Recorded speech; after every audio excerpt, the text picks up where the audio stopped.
अस्सलामुअलैकुम एवरीवन। तो केम छो तमे बधाय मजामां ने? तो आपणे अल्हम्दुलिल्लाह मजामां छीए। तड़को तो जो लागे छे मम्मी वेफर सुकावे छे तो पर सुकाई भी भले नहीं तो धरार मने बोलावी के आवी के तू एक વાર ઉપર અગાસીમાં આવી નથી પાણી આવ્યું ને ત્યારે ચડ્યા હતા ત્યારબાદ છે ને ચડ્યા નતા ત્યારે તો લો ઘોડો હતો એમાંથી ચડ્યા હતા અત્યારે હવે સીડી આ તો ઘોડો જ કહેવાય શું કહેવાય લોખંડનો તો અત્યારે હવે છે ને મારો ઘોડો નથી સચવાતો જો આર્યો મારો ઘોડો તો અત્યારે હવે સીડી લાગી ગઈ ને તો કે હાલી કે ઉપર આવી કે તો એ લોકો જો વેફર સુકાવે છે રોજ થોડી થોડી કરીને પાડે છે આજે બાફેલ બટેકાની કરે છે મારે કરવી છે પણ કેદી આરો આવે કોણ જાણે કાંઈ ગુરુ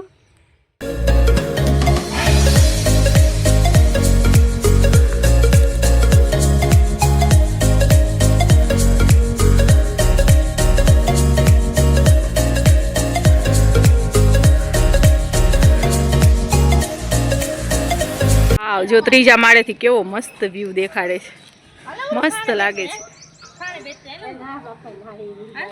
આપણે પાણી આવ્યું ને ત્યારે ચડ્યા હતા ઉપર પછી ત્યારના ચડ્યા નથી હા હેલિકોપ્ટર જોવા માટે જાણે કોઈ દી જોયું જ નથી ના પણ એટલો નીચો કોઈ દી નહોતું જોયું જો આ અમારું ઘર દેખાય છે મારી અગાસીમાં તો છે દાદરા એની અગાસીમાં દાદરા નહોતા એટલે ભાઈ તડકો તો જો માથે લાગે છે હું તો વેલી જઈ કરીશ તો વેલી કરી લઈશ બા તડકામાં કોણ કરે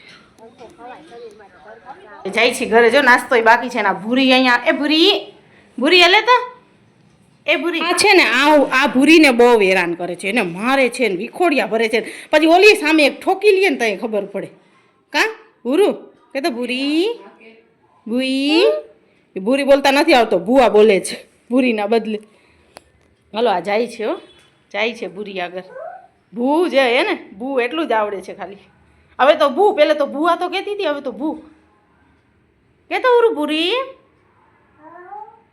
ભૂરી યું કે ભૂરી ચાલો તો આપણા નાસ્તા પાણી થઈ ગયા છે ને હવે તો ઓલમોસ્ટ બપોરનું રાંધવાનું ટાઈમ થઈ ગયું છે પણ હજી આપણું કામ નથી થયું પૂરું કેમ કે ધીમે ધીમે હાલે છે ને જો એક આ બધું કર્યું ને એટલા માટે થઈને આ છે ને એટલા માટે કર્યું છે કે અહીંયા છે ને મેં પલંગ રાખ્યું હતું ને તો અહીંયાથી એકદમ જ આવી રીતે ઓલા ખરતા હતા ને પોળા જે કલરના તો એના હિસાબે થઈને મારી પલંગની અંદર છેટી ધૂળ એના પોળાની એકદમ ઝીણી જાતી હતી કેમ કે મેં જ્યારે સ્વેટર હમણાં ધોયા ને 2-3 દિવસ પહેલાંનો વિડીયોમાં આગલા વિડીયોમાં છે મેં ધોયા ને બધા સ્વેટર તો પલંગ ખોલ્યું ને અંદર રાખવા માટે તો એકદમ ધૂળ અંદર નકરી બધું મારી બધી વસ્તુ અંદર ઓલી થઈ ગઈ છે ધૂળવાળી ખરાબ થઈ ગઈ છે ને એ બધી વસ્તુ સારી જ છે આપણી નવી વસ્તુ બધી તો યુઝમાં નથી આવતી તો આપણે અહીંયા રાખી છે હા તો એના હિસાબે થઈને મેં કીધું કે લાવ એને ઓલી વોલપટ્ટી આવે ને એ જો થેલી 5 કિલોની લઈ અને આ આખી દિવાલમાં કરી નાખ્યું છે તો અહીંયા મેં કીધું પલંગ રાખી દઉં તો આપણી પલંગની અંદરની વસ્તુ બધી ખરાબ ના થાય હજી મેં પલંગ સાફ નથી કર્યું જો પલંગ અહીંયા રાખ્યું છે ખસાડીને જ્યારે હું ખોલીશ ને ત્યારે હું તમને દેખાડીશ કે કેવી અંદર હાલત ખરાબ થઈ ગઈ છે આ બાર તો શું છે કે જો આ બારે આ બધા છે ને અહીંયાથી આ બધું ખરે ને તો એ તો આપણે ડેઈલી દિવસમાં એકવાર શું 10 વાર કચરાને વરાતા હોય તો એ તો બધું સાફ થઈ જાય હવે આ પલંગમાં તો હું રોજ ખોલીને સાફ કરવાની નથી બહુ મહિને કે 2 મહિને આપણે કાંઈક જરૂર હોય ત્યારે આપણે ખોલી તો એના માટે થઈને છે ને ત્યાં કર્યું છે જો આ એક દિવાલ થઈ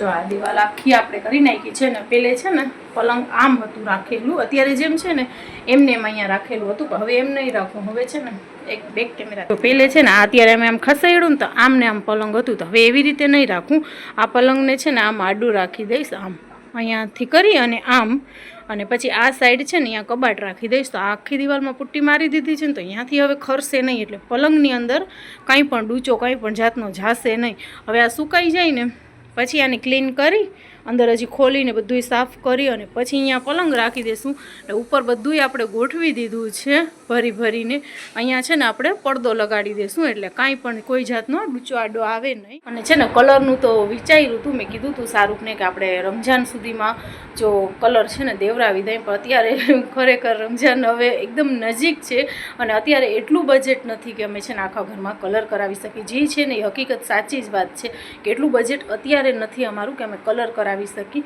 પણ આ તો મેં એટલે કર્યું કે છે ને તે મારે અંદર વસ્તુ બધી ખરાબ થાય છે અને પછી પાછા આપણે ધાબરા અને ગોદડા અને જર્સીને એ બધા સ્વેટર ને એ બધા ધોઈને મેં અંદર મૂક્યા છે એ બધા પાછા ખરાબ થઈ જાય તો એટલા માટે થઈ અને એક આ દિવાલનું આપણે કરી નાખ્યું. એટલું થઈ ગયું તો ઘણું છે સુખર અલ્લાહનું. હવે આપણે વિચારીએ અલગ વાત છે ને અલ્લાહ વિચારીએ અલગ વાત છે. અલ્લાહની મરજી હશે શું, જ્યારે એની મરજી હશે ત્યારે થઈ જશે. બીજું શું, હવે અત્યારે તો નથી બજેટ, ખરેખર નથી બજેટ.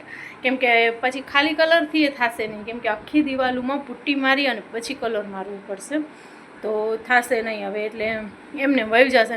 મેં મારા પહેલાંના વિડીયોમાં કીધું હતું કે ઇન્શાઅલ્લાહ અમે રમજાન સુધીમાં કલરનું કંઈક વિચારી લઈશું, પણ અત્યારે જરાક થશે. હાલો ને હવે પછી આગળ વિચારશું કંઈક. જો થઈ જશે ને હજી જો ઈદ મોરે થઈ જશે તો કંઈક કરશું, નકા પછી થયું ઇન્શાઅલ્લાહ. અલ્લાહની જેવી મરજી. આગળ તો આપણે વિચારીએ એ કાંઈ થાય નહીં, જે અલ્લાહની મરજી હોય એ જ થવાનું છે.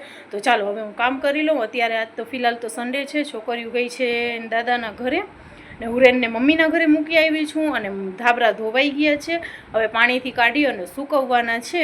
મેં કીધું એક બબ્બે કરી અને જ્યાં 3-4 ધાબરા બારે છે ને એ ધોઈ નાખી. આજ ગરમી બહુ વધારે થાય છે નહીં, પંખો ચાલુ છે તોય ગરમી થાય છે. તો ચાલો હવે એ બધું કામ કરી અને પછી મળીએ. બારે આવ્યા હતા ને આપણને આપણો નાનકડો ફ્રેન્ડ મળી ગયો છે. શું નામ છે તારું? સોયમ. જો સોયમ નામ છે. બ્લોગ જોવો છે ને મારા? શરમ આવે છે બાપા દી. ચાલ લાઈક શેર સબસ્ક્રાઇબ નું કહી દે બધા. લાઈક શેર સબસ્ક્રાઇબ કરજો ઇન્ડિયન બ્લોગર ફરજાન. હા જો બ્લોગ જોવે તો છે હો રોજ આપણને રેગ્યુલર. ચાલો આવજો હવે, ટાટા. હાલો. એટલા ટાઈમથી જો ડાળખી નહોતી આવી, હવે કેવી મસ્ત લીમડામાં નવી ડાળખી આવી ગઈ છે.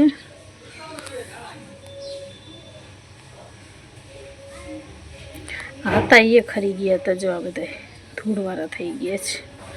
હમણાં ધૂળું જ એટલે ઉડે છે.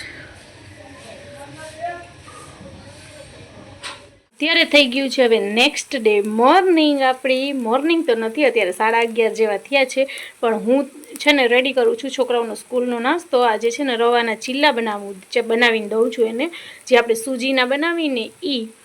તો જો આ કાંઈક મુસ્કાનને ફાતેમા સારું નાસ્તો બનાવી લઉં ને પછી મેં કીધું 12 વાગે એ લોકોને રેડી કરું સ્કૂલ માટે. દોઢી થઈને આમાં બનાવ્યું તો તૂટી ગયું, થયું નહીં. અને અમે મારી જ ભૂલ છે, પહેલે છે ને સરખું તૈપું નહોતું. બસ જો હંમેશાની જેમ આપણે તવીમાં જ બનાવીએ, તવીમાં જ બરોબર થાય. સ્કૂલનો ટાઈમ થઈ ગયો છે ને, જો હજી સૂતી છે, 12:15 વાગ્યા. એ હલ ફાતેમા, ફાતેમા હલમાં હલ. સવારમાં વહેલી ઉઠી ગઈ હતી, પછી મેં એને છે ને 10 સાડા 10 વાગ્યા ને મેં કે જરીક વાર સૂઈ જાતો તને સ્કૂલમાં નીંદર ન આવે. એ અલફાતેમાં જો આ મચ્છર એને કેવું કરડી ગયું છે, કાન લાલ હો ગયા. દેખ મચ્છર કરડી કે કીડી કરડી. એમાં દાદાને ઘરે ગઈ ને બારે કાંઈક મચ્છર કરડી ગયું છે. બહાર રમતી હોય ને સાંટાણે એટલે મચ્છર કરડી ગયું છે. હાલ બે કાન લાલ થઈ ગયા કે દબાઈ ગયું છે. હાલમાં હાલ હલો नाश्ता रेडी हो गया स्कूल का. चलो मुंह बूध हो तो नींद उड़ जाए. हलो चलो.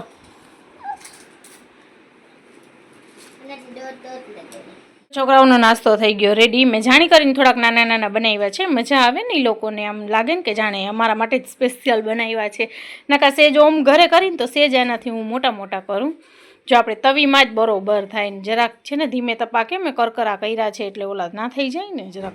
અમે રવાના છે સોફ્ટ તો થઈ જાય, પણ તોય જરાક આછા જો આ બાજુ બધા કરકરા ભાગ લાગે ને.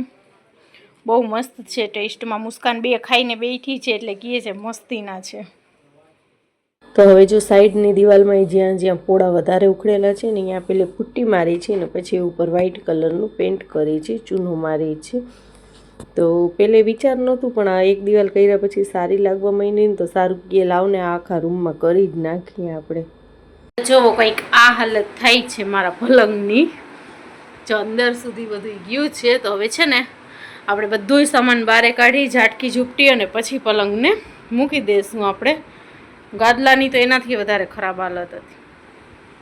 અને પહેલાં કાઢી લઈ, મેં કીધું બધું સામાન કાઢી અને બધું પાછું હતું એમને એમ વ્યવસ્થિત રીતે ગોઠવી દઈ. આવા ચોપર, આવા 2 ચોપર મારી પાસે છે. એક આ છે ને એક ઓલો દોરીવાળો આવે છે ને એ છે.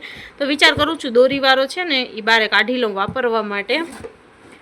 વપરાશે તો વસ્તુ ખરાબ થશે તો જાશે તો નવી આવશે. રાખીને જો હું વિચાર એટલા માટે કરતી હતી પહેલે કે કંઈક, મેં કીધું મારું પહેલું વિચાર તો એ જ હતું કે કંઈક ઘરનું મકાન થાય ને પછી બધી વસ્તુ વ્યવસ્થિત રીતે આપણે વાપરી નાખશું. પણ એ વાટમાં ને વાટમાં ઘરના મકાન થતાં આટલા વર્ષ નીકળી ગયા અને ત્યારબાદ પછી એ વિચાર હતું કે ભાડાનું કંઈક આપણને વ્યવસ્થિત એમ કે સગવડવાળું.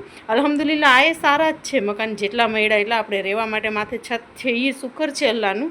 પા તો એક ઉમ્મીદ હોય ને કે વ્યવસ્થિત રીતે બધું નોખું કિચન આ તે, તો મેં કીધું બધી વસ્તુ કાઢી, અત્યારે વસ્તુ રાખવાની જગ્યા નથી, વસ્તુ ઘણી છે આપણી પાસે પણ વાપરવા માટે કાઢી તો હવે થોડીક વાર વાપરીને પછી પાછી મૂકવી તો ખરી ને, તો એ જગ્યા નથી આપણા માટે. એટલા માટે થઈને આ બધી વસ્તુ આમાં પડી છે. જો આમાં ડિનર સેટ છે, આમાં ચાનો થર્મોસ છે, પછી આ બોક્સમાં એ જ બધી વસ્તુ છે, ચોપર ને આન તેન બધી વસ્તુ કેટલાય છે મારી. ચાલો ફાઇનલી અહીંયા જો બેડ રહી ગયું છે ને એવી થાકી ગઈ. આજે કોઈ નથી, એક કોર આ હેરાન કરે છે અને માથેથી બીજા નંબરમાં એકલા બહુ થાકી ગઈ. હવે હવે બસ ખાલી આ રાખીને ગાદલા ઝટકીને મૂકી દઉં ને એટલે આપણું કામ થાય પૂરું. હજી રાંધવાનું બાકી છે, શું પૂરું થાય. આ દિવાલનું થઈ ગયું ને તો મેં કીધું અહીંયા બેડ રાખી દઈએ. હજી અહીંયા બાકી છે કલર. પહેલાં એક જ દિવાલનું કર્યું હતું પણ પછી આ કર્યા પછી સારું લાગવા માંડ્યું તો સારું કહે કે ના કે લાવ નહીં કે કરી નાખી. આ આખા રૂમમાં કરી નાખી, ઓલા રૂમનું જોયું જશે. એમાંય વળી ભૂલ કેવી થઈ ગઈ મારાથી કે આ પલંગ છે ને એ આમ દિવાલ વાં પડ્યું હતું ને અને અહીંયા પલંગ સોરી શું કહું છું, આ મગજ ઠેકાણે નથી. આ કબાટ છે ને આમ દિવાલ આગળ હતું અને આ પલંગ અહીંયા પડ્યું હતું. તો મેં પલંગનું બધો જ ડૂચો કાઢી અને અહીંયા રાખી દીધું અને પછી ફસાઈ ગયો. ન પલંગ હઠે કે ન કબાટ હઠે, કરવું શું. એવી મહેનત થઈ, વળી બધો ડૂચો આમ ખસેડ્યો ને પલંગને ઊભું કરીને આડું કરીને માંડ કરીને કાઢ્યું. પછી કબાટને ધક્કો માર્યો, થાકી ગઈ. આમ તો સારું હોય પણ આજે એ નથી ઘરે, એકલા કરીને થાકી ગઈ. ને એમાં આ બટેટો વધારે લોહી પીવે છે. જો એના લખણ જો પૂરો અહીંયા પડ ગયા. આર્યા અહીંયા પડ્યા, આર્યા જો ચમચી સી ઉપાડે છે. એવી આડી આવે ને પલંગ જીરી કામ કરે. હવે આપણને બીક લાગે નહીં, ના પાટિયામાં હાથ આવી જાય તો વચમાં ને વચમાં આવે છે. હવે પહેલાં હાલો આટલું કરી નાખું ને અહીંયાથી કચરો બચરો કાઢી નાખું અને રાંધવાનું કરું, પછી આગળનું પછી જોઈ જાય. મસાલા જો આપણું બેડ થઈ ગયું કમ્પ્લીટ. આટલું કામ થયું આપણાથી. હવે આપણે જઈએ છીએ રાંધવા માટે અને રાંધીને પછી આગળનું કરશું. અહીંયા છે ને આપણી પાસે ટીપાઈ હતી ને, ટીપાઈ રાખીને એના ઉપર ગોદડા મૂકી દઈશું ને આ કબાટને અહીંયા રાખશું. પછી આપણે જો રાતે વ્યારું પાણી કરીને જરાક વાર ગયા મમ્મીના ઘરે. મમ્મીના ઘરે ગયા તો અહીંયા અક્ષા એનું કામ કરતી હતી. તો આ જોઈને લોહી પીવે તે અમે અક્ષાને ના વાંચવા દઈએ ના લખવા દઈએ, કાંઈ નહીં, એના ટેબલમાંથી જ ચડીને બેસી જાય. જો કેમ બેઠી છે, ગઈ નીચે બસ. ને હવે આ એ લેપટોપ ખોલ્યું ને, કાંઈક ફોર્મ ભરવું હતું એને, તો એ લેપટોપ ખોલ્યું ને તો બસ આ ચડી ગઈ. એવી આમાં બટનમાં આંગળીયું દબાવે કે વાત જવા દઉં. તો અહીંયા બધા દાંત કાઢતા હતા. પછી એને પપ્પાએ આવ્યા ને તો એને કહે છે કે તમારી છોકરીને લઈ દો લેપટોપ રમવા માટે. એ કે તો કે હા, કે લઈ જ દઈ, બીજું શું. કે મારા છોકરા કે રમવાની વસ્તુથી નહીં રમે ને આવી વસ્તુથી જ બધીથી રમશે. મૂકતી નથી, માંડ કરીને. પછી અક્ષા અંતે કંટાળી અને એ વહી ગઈ કે આ કે નહીં કરવા દઈએ. કે મને જો પાછી એને કેવું આવડે છે, કેવી આંગળીયું દબાવે છે. તો એને છે ને બહુ જ એટલે બહુ મજા આવતી હતી. આમાં પછી અક્ષા કંટાળી તો અક્ષા વહી ગઈ. અક્ષા પછી મારી આગળ હાથ જોડીને ગઈ કે તારા છોકરા તો મારું બરોબરનું લોહી પીએ છે. હમણાં સુધી કે ફાતેમાં લોહી પીતી હતી ને હવે આ હુરેન લોહી પીવે છે. જો એની જોઈ સ્ટાઇલ જોઈ આંગળાની. તો કે હમણાં સુધી કે ફાતેમાં એવા લોહી પીતા હતા, ફાતેમાં કંઈક વાત માટે એવા એના લોહી પીએ. પછી જે બે બાજે ને પછી અક્ષા રોવે પાછી. તો ચાલો હવે આ વિડીયોને આપણે અહીંયા જ એન્ડ કરી દઈ. અત્યારે જરાક ઘરમાં કામને કરી છે ને એટલે લેટ આવે છે વિડીયો, પણ ઇન્શાલ્લાહ આપણે રેગ્યુલર પણ થઈ જશું. ચાલો પ્યાર અને સપોર્ટ એવી જ રીતે બનાવી રાખજો. લાઇક શેર એન્ડ સબસ્ક્રાઈબ કરી દેજો. ફેમિલીને ફ્રેન્ડ સાથે શેર કરી દેજો. ચેનલને સબસ્ક્રાઈબ કરી દેજો. જોઈને અઠાડી તો કેવી રોવા માંડી. બાય આવજો.